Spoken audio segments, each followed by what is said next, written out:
Yo guys, how are you all doing? I hope you're having a great day, and I wanted to add a bit to it by, well, easing a little bit of the negative expectations regarding the new TCG tournament policy. There has been a lot of discussion, criticism, and even doomerism going around regarding these people talking about if you have to quit the game, that Konami is willingly trying to kill off the TCG, and I really don't think this is true.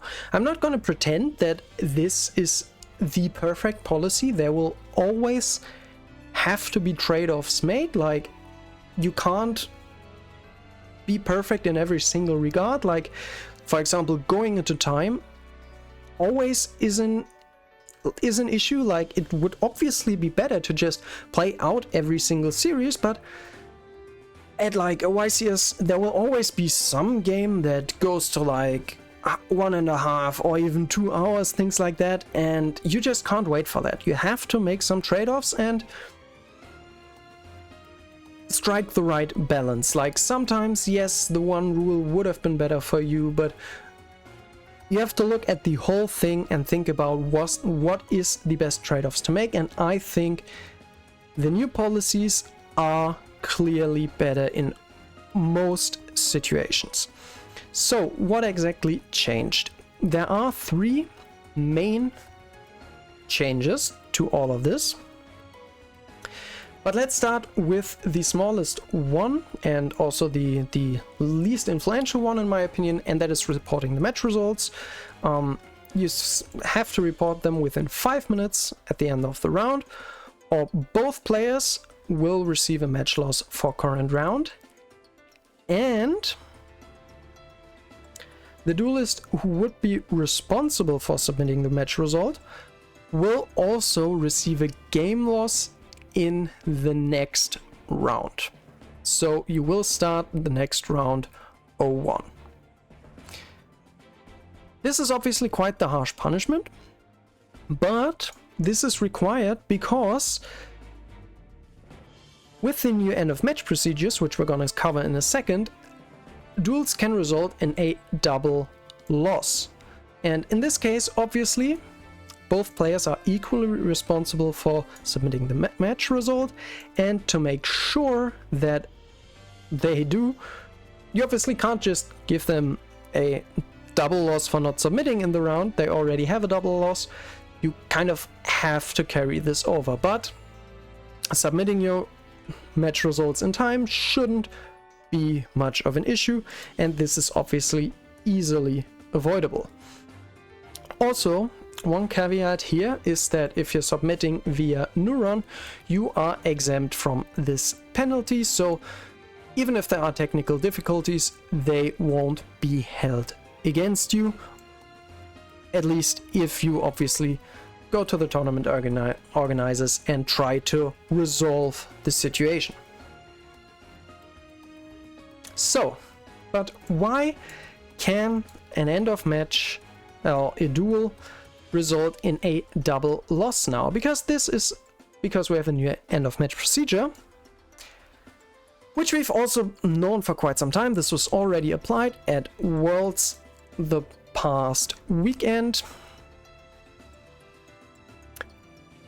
And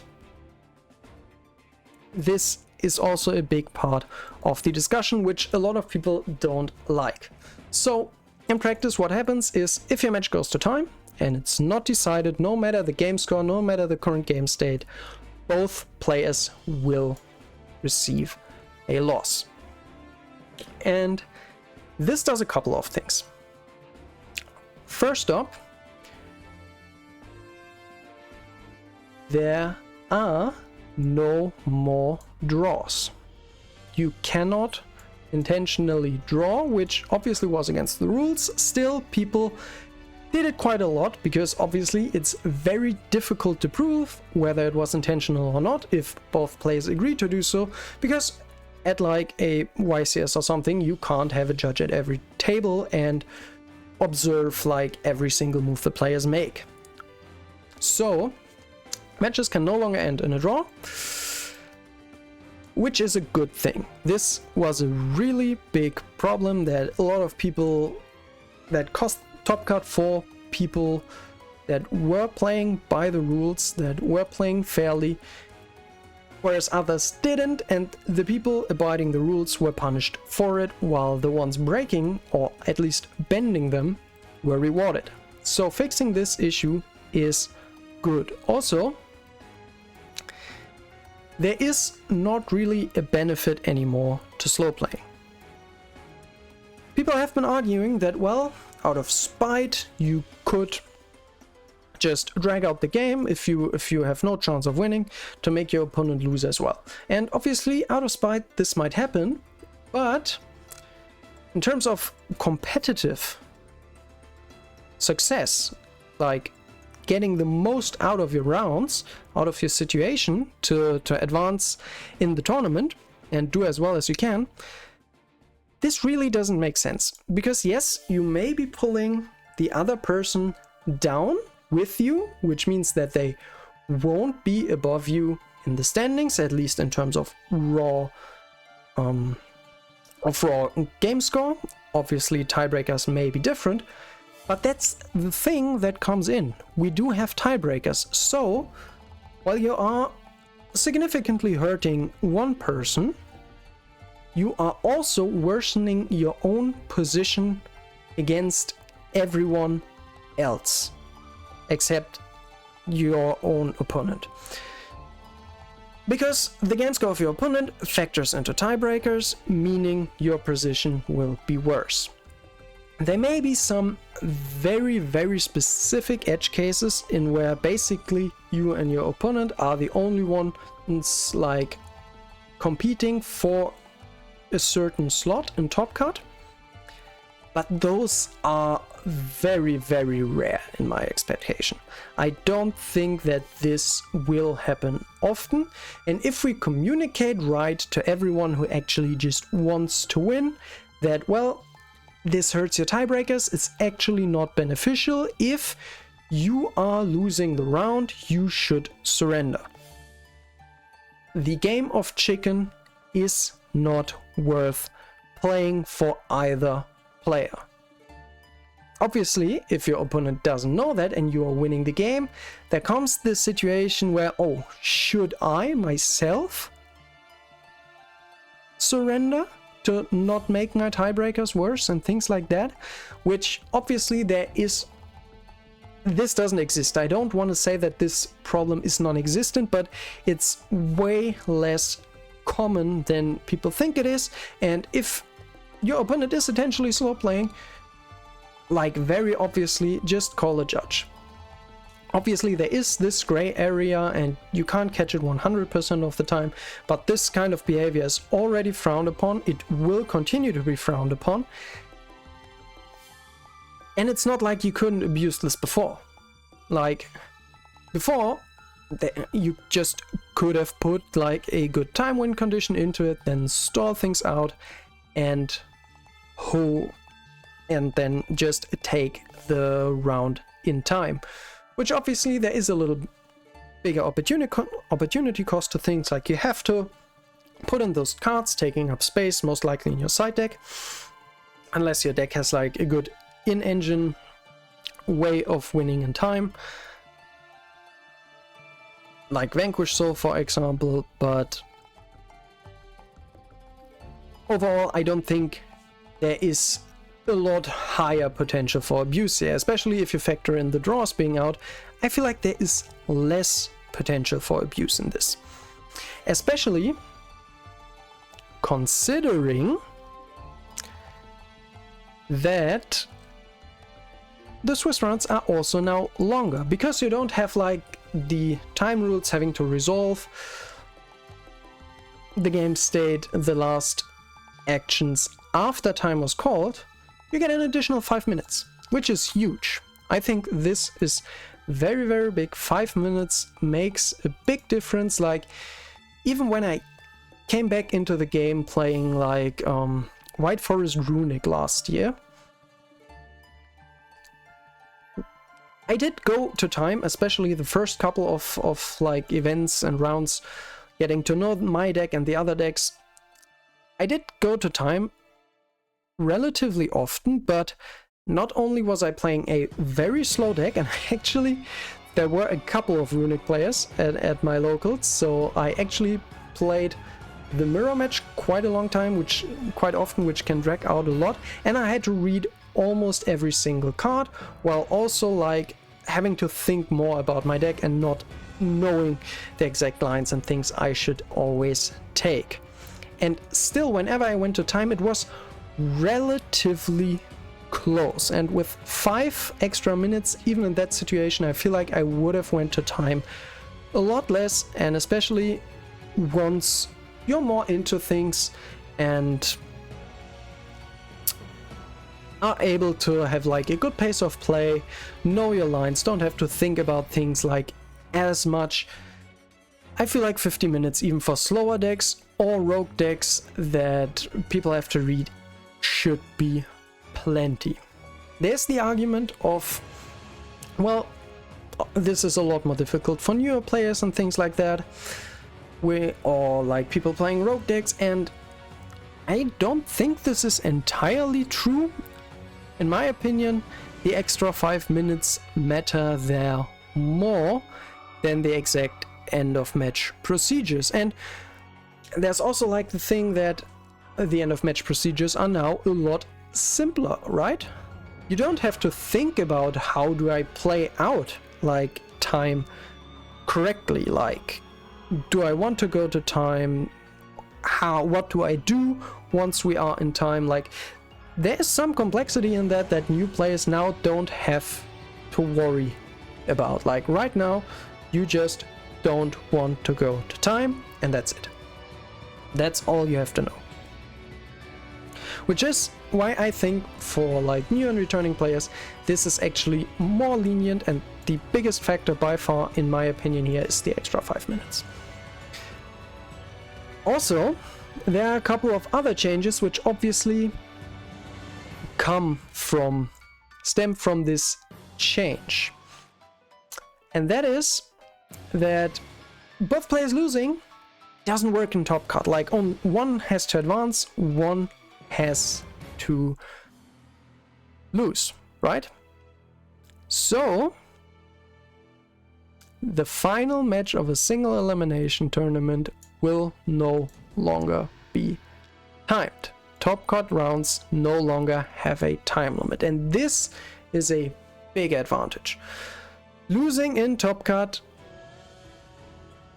to time has to be so frustrating. I honestly can't tell from experience here.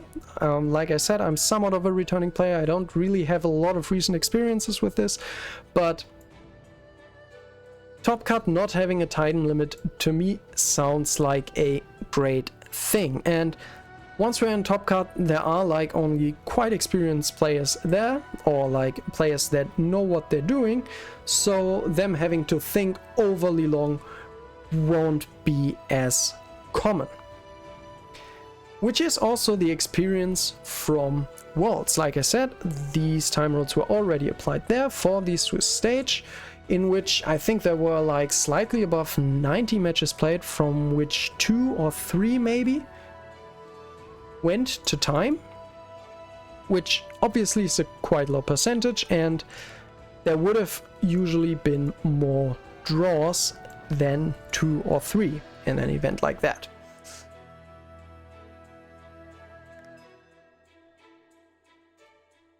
Obviously there are some caveats with that. The World's players are obviously some of the best in the world. Those will obviously be able to keep a higher pace of play than like the typical locals or regional player, but obviously this is a good first indicator. Also, people just putting the effort in to just spite people, like drag out rounds in terms of, yeah, just being salty and pulling the other person down with you will obviously also happen less in a Worlds environment. Every single match is accommodated there by a judge, if I'm correctly at least most are, so things like this are easier to spot. And obviously, World's players, they aren't there to spite people, to get salty. Even with the high pressure around it, they are there to compete, to do their best, to give themselves the best shot. I feel like at least most of them have to be like that, otherwise they wouldn't be there. So doing the spiteful thing shouldn't be common there. So we'll have to kind of see how common these things actually are once like the normal players get to play with these rules, but like I said, I don't expect this to be that common. But to accommodate for top cut no longer having a time limit, the top cut is smaller. It's only top 8 that get to play in the knockout stage. And a lot of people, again, really disliked this change because it makes topping the event more difficult in their eyes, and that like a top 32 right now isn't worth anything anymore, or top 16. And honestly, I think that is bullshit, or that there will be like that you can only lose like one match to get guaranteed top 8 and things like that, which is not true. We have 3 additional Swiss rounds that have been added. At first, the article said 2, but the official document always claimed it to be 3. Now they have changed it here, so we can be pretty sure that this is 3 additional rounds, meaning that the top 64, top 32 and top 16 matches are basically just changed to Swiss rounds right now, which makes the difference very, very, very small. Like, yes, there are scenarios where when usually the cutoff to top 64 or top 32 or something like that would happen, you would have been really, really close to it. Now you could actually make it by winning the next 3 rounds. Like, this for sure is mathematically possible, but overall, keeping your game good for 3 additional rounds and ending with one of the best scores in the tournament, even if you do not make it to the knockout stage, is still really, really difficult. You will still be paired against like the best performing players at the event in those last rounds. Like, you will still be paired against most of the same people that would have been in top cut or were really close to getting top cut at least in those later rounds, and winning a lot and like winning there, keeping your score good, is still pretty much as difficult as it was before, in my opinion. Also, you still get the same prizes. So if you finish in the top 64 of Swiss, or top 32, you will still get the prize cards that were associated with those top cuts before. And I know this kind of asymmetric top cut, people call it, where not everyone gets to play on, is a little bit weird, but other card games already have similar systems and they work out well for them.